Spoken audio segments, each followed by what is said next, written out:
வந்து ஒரு சில மக்கள் வந்து, ஒருவேளை இவர் பிஆர் பண்ணி தான் ஜெயிச்சாரோ முத்துக்குமரன் அந்த மாதிரிலாம் கிளப்பி விடுறாங்களே! அத எப்படி பார்க்குறீங்க? அதுதான் சொல்றேன். இப்ப பிஆர் வேணும்னு தீபக் அண்ணன் முதல்ல சொன்னாருன்னு சொன்னேன்ல. அத தான் முறியடித்தேன். இப்ப நான் ஒரு விளையாட்டு விளையாண்டுருக்கேன். எல்லாரும் எல்லாத்தையும் பார்த்துருவாங்களான்னா முடியாது. இப்ப முத்துக்குமரன் இப்படி ஒரு விளையாட்டு விளையாண்டான் அப்படின்னு ரவி சார் சொல்றாரு. எத்தன ரிவ்யூவர் சொல்லியிருப்பாங்க. இப்ப இந்த பிக் பாஸ் ஷோவ எனக்கு தெரிஞ்சு ஒரு 25, 30 பேர் ரிவ்யூ பண்ணியிருப்பாங்களா? இதுல அட்லீஸ்ட் ஒரு 5 பேர், 6 பேரு முத்துக்குமரன் அத சரியா தாப்பா பண்ணேன் அப்படின்னு பேசுறாங்கல்ல. இப்ப இவங்கெல்லாம் என் பிஆர் ஆயிட்டா, அவங்களுக்கெல்லாம் நான் என்ன செஞ்சேன்? தெரியாது. ஆனா, இது மக்கள்ட்ட போய் சேர்க்கிற வேல தானே. ஒருவேள அந்த இப்ப நான் என்ன சொல்றேன், எனக்கு ஓட்டு போட்ட ஒவ்வொருத்தருக்கும் அந்த கோப்பையில பங்கு இருக்கு.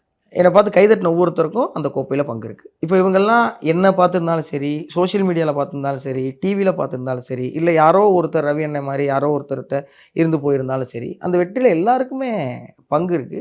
ஆனா, இதனால தான் அது நடந்துச்சான்னா எனக்கு தெரியாது. அப்படி பார்த்தா 24 பேருமே பிஆர மட்டும் வச்சு ஜெயிச்சிடலாம்ல.